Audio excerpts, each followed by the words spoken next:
안녕하세요. 준성갑니다. 나스닥 100 지수가 15,000을 넘었네요. 정말 축하할 일이죠. 이럴 때마다 며칠 전 하락세를 떠올리면 영상 올리는 타이밍 참 좋았다는 생각이 드네요. 그런데 댓글을 보면 이렇게 흔들릴 때마다 마음을 잡아주셔서 감사합니다. 그렇게 말씀하시고 저도 그런 말을 들을 때마다 기분이 좋죠. 근데 어떻게 보면은 나중에 또 하락장이 크게 올 수 있잖아요. 그럴 때도 저는 당연히 뭐 몇 년 뒤를 보면은 오를 겁니다 하면서 이번에도 콜을 외치고 있을 텐데 그때도 제 말 듣고 버텼다가 더 하락하는 경우가 있을 수 있어요. 근데 사람마다 조금 더 빨리 손절을 해주거나 대처를 해줘야 되는 분들이 있어요. 예를 들면은 레버리지 배율을 굉장히 높게 가져가서 MDD는 엄청 큰데 본인이 소비 수준이 엄청 높은 경우죠. 그런 분들은 특히 취약한 거예요. 제 말 듣고 그렇게 판단하시면 안 되고요.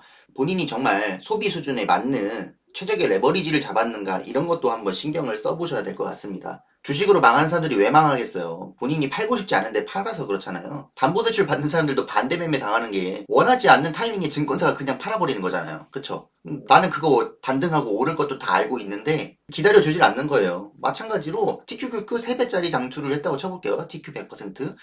이분은 MDD 95%라고 쳐보고 100억이 있던 분이 5억이 됩니다. 나는 100억대 자산가니까 좀 이 정도는 써야 되지 않겠어? 하고 펑펑 쓰던 그런 것들이 있을 거예요. 다 유지비가 나가는 거예요. 근데 어느 날 그렇게 이번에도 반등하겠지 하면서 버티다가 5억까지 갈 필요도 없어요. 그 전부터 TQ를 매도하면서 메꾸던가 기존에 누리고 있던 생활 수준을 좀 낮춰야겠죠. 예를 들면 외제차에서 경차로 바꿔야 되는 거죠. 결국 그것도 본인이 도달했던 생활 수준을 유지하지 못하고 떨어져 내려왔기 때문에 그것도 실패로 볼 수가 있습니다. 리스크 관리에 실패한 거죠.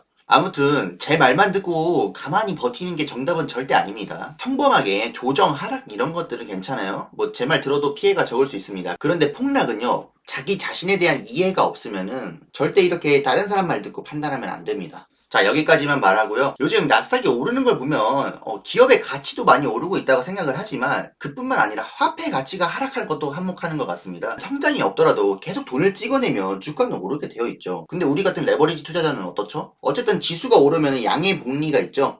20%에다가 20% 복리 계산을 하면은 140%가 되는 게 아니라 144%가 되죠. 우리는 화폐 가치를 찍어낼 때도 유리한 겁니다. 그래서 결국 시장에 남아있는 편이 좋을 겁니다. 이번 금요일까지 해서 제 계좌는 3,480만원을 찍었습니다. 신고점 달성했고 무슨 일주일 사이에 200만원을 말아 올렸는데 앞으로 10년, 20년 장기 투자하다 보면 200만원은 우습고 하루에도 돈 1,000만원씩 움직이겠죠. 계속 보유하면서 이런 변동성에 무뎌질 필요가 있겠다 그런 생각을 하고요. 오늘 영상으로 좀 한 가지 말씀드릴 게 있는데 많은 분들이 기다리고 계시는 몬테카를로 결과의 연평균 성장률 있죠? 그 계산이 끝났습니다. 다행히도 금광을 찾고 금을 캐는 게 어려워서 그렇지 가공 자체는 쉬운 편이었어요. 덕분에 운용 수수료가 반영된 연평균 성장률을 제공할 수 있게 됐습니다. 지금 보이시는 표를 보고 시청자 여러분들도 각자 본인이 적립하고 있는 금액을 설정해서 어플 같은 걸로 직접 적립식 계산을 해볼 수가 있게 됐죠. 자료가 거치시기라 아쉽다고 생각하는 분들도 계실 텐데 이렇게 되면 해결입니다. 게다가 이뿐만이 아닙니다. 양도소득세까지 고려하면 어떻게 되겠어요? 정말 실전성 있는 자료를 뽑아낼 수가 있겠죠.